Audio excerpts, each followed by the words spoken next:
नमस्ते। आजको यस विश्लेषणमा स्वागत छ।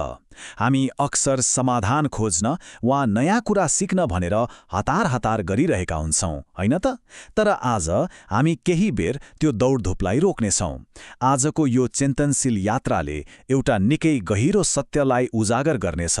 त्यो हो समयको कमी हाम्रो वास्तविक समस्या कहिल्यै थिएन। आज हामी कुनै कुरा कसरी गर्ने भनेर सिक्नुभन्दा पनि आफ्नै भित्र कसरी उपस्थित हुने भनेर हेर्नेछौँ।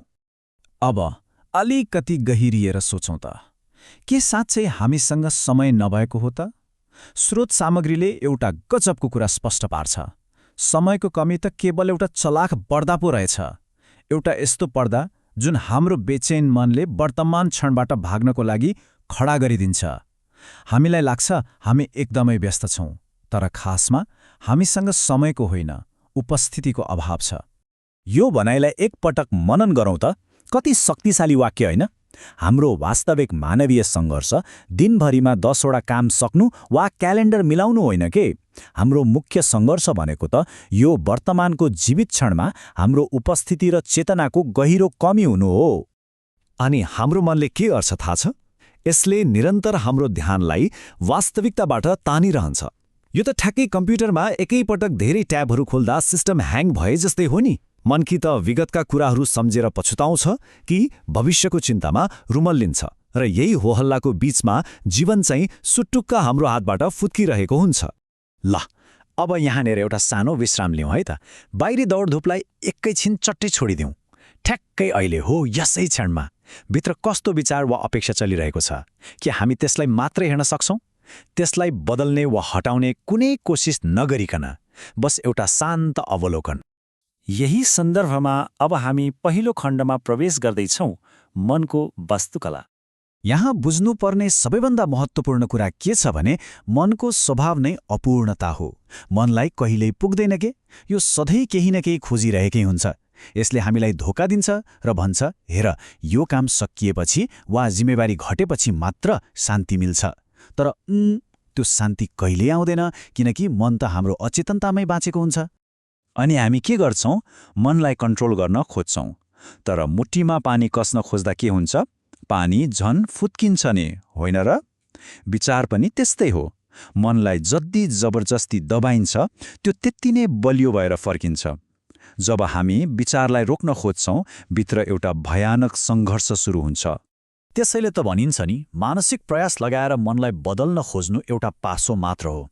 जबरजस्ती नियन्त्रण गर्नु र सहज रूपमा स्वीकार गर्नुबीच आकाश जमिनको फरक छ। वास्तविक शान्ति पाउनको लागि हरेक कुरा नियन्त्रण गर्न खोज्ने त्यो अहङ्कारपूर्ण जिद्दीलाई हामीले बिस्तारै छोड्नै पर्छ। कि जीवनलाई नियन्त्रण गर्न खोज्ने त्यो चाहनाको ठ्याक्कै तल रहेको भावनालाई महसुस गर्न सकिन्छ, त्यसलाई तुरुन्तै सुधार्ने वा कुनै रियाक्सन जनाउने प्रयास नगरिकन। अचम्मको कुरा के छ भने जब हामी त्यसलाई मात्र हेर्छौँ नि, भित्री द्वन्द्व बिस्तारै आफै हराएर जान्छ।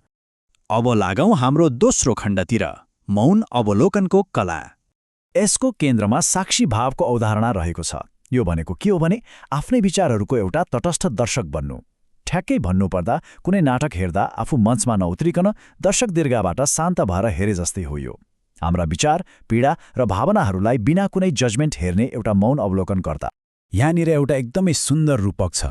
विचारहरू बित्ने बादल हुन्, तर वास्तविक स्वरूप चाहिँ विशाल र अपरिवर्तनीय आकाश हो। यसले कति स्पष्ट बुझाउँछ भने भावना र विचारहरू त अस्थायी मौसम जस्तै आउँछन् अनि जान्छन्, तर जुन साक्षी चेतना छ नि, त्यो चाहिँ सधैँ विशाल, स्थिर र मौन रहिरहन्छ। प्रतिक्रिया अर्थात् रियाक्ट गर्नु भनेको हाम्रो एउटा अचेतन बानी हो, तर उत्तर दिनु अर्थात् रेस्पोन्ड गर्नु भनेको स्पष्ट र मौन अवलोकनबाट आउँछ। जब हामी शान्त भएर रेस्पोन्ड गर्छौँ, तब नकारात्मक भावनाहरूले हाम्रो ऊर्जा पाउन छाड्छन्। अब मानौ एक्कासी निकै रिस उठ्यो रे, त्यति बेला त्यसलाई समाधान गर्न हतार गरिहाल्नु हुँदैन। पहिलो काम, गतिलाई रोक्ने, एकछिन पर्खिने अनि शरीरमा कस्तो संवेदना भइराखेको छ त्यसलाई निर्दोष रूपमा हेर्ने। यसरी मनको त्यो हुरीलाई सहयोग गर्न छोडिदिएपछि त्यो भावनाले आफ्नो पकड आफै गुमाउँछ र बिस्तारै पग्लिएर जान्छ। यसै मौन अवलोकनबाट अब हामी तेस्रो खण्डमा आइपुग्छौँ, स्वीकृतिको रूपान्तरण। कतिलाई लाग्न सक्छ स्वीकार गर्नु भनेको त चुपचाप अन्याय सहेर बस्नु वा हार मान्नु हो, तर त्यसो होइन। यो त बाह्य नियन्त्रणको भ्रमलाई छोड्नु पो हो। चिजहरू यस्तै हुनुपर्छ भन्ने हाम्रो अहङ्कारको माग र यथार्थ जे छ त्यसको बीचमा एउटा थकाउने घर्षण चलिरहेको हुन्छ नि, हो त्यही घर्षणलाई अन्त्य गरेर यसले हामीलाई सबैभन्दा ठूलो मुक्ति दिन्छ। नियन्त्रणको भ्रम छोडेपछि एउटा कुरा एकदम छर्लङ्ग हुन्छ। हामीले जुन परिवर्तन खोजिरहेका छौँ नि त्यो संसारलाई बदल्नुमा छैन रहेछ, त्यो परिवर्तन त आफ्नै मनप्रतिको दृष्टिकोण बदल्नुमा पो रहेछ। जुन कुरा बदलिन्छ त्यो अस्थायी हो र जुन बाँकी रहन्छ त्यो नै हाम्रो वास्तविक स्वरूप हो। एकपटक ध्यान दिएर सोचौँ त, हाम्रो मन कसरी ती अस्थायी कुराहरूलाई समात्न भनेर मरिहत्ते गरिरहेको हुन्छ। तर मौन साक्षी भने समय र परिस्थितिबाट पूर्ण रूपमा अछुतो रहन्छ। बादल जतिसुकै कालो वा बाक्लो किन नहोस्, आकाश त सधैँ स्थिर नै रहन्छ नि, होइन र? र अब हामी पुग्यौँ हाम्रो अन्तिम खण्डमा, अपरिवर्तनीय केन्द्र। अब यहाँनिर एउटा गम्भीर प्रश्न उठ्छ, के हामी भविष्यको यो निरन्तर खोजीलाई केवल वर्तमानमा रहने यो गहिरो शान्तिसँग साट्न सक्छौँ त? यो प्रश्नले हामीलाई समाधान खोज्ने मसिनबाट एउटा शान्त र उपस्थित जीवमा रूपान्तरण हुन मद्दत गर्छ, जहाँ समय हाम्रो शत्रु रहँदैन, एउटा साथी बन्छ। यदि आजको यो चिन्तनले अलिकति भए पनि मनमा छोयो भने आउनुहोस् यो मौनतालाई सम्मान गर्न एकैछिन विश्राम लियौँ। बाहिरी दौडधुप साँच्चै समाधान होइन रहेछ, समयको कमी एउटा भ्रम मात्र रहेछ। यो कुरा जसलाई सुन्न आवश्यक छ उहाँहरूसँग साझा गरौँ।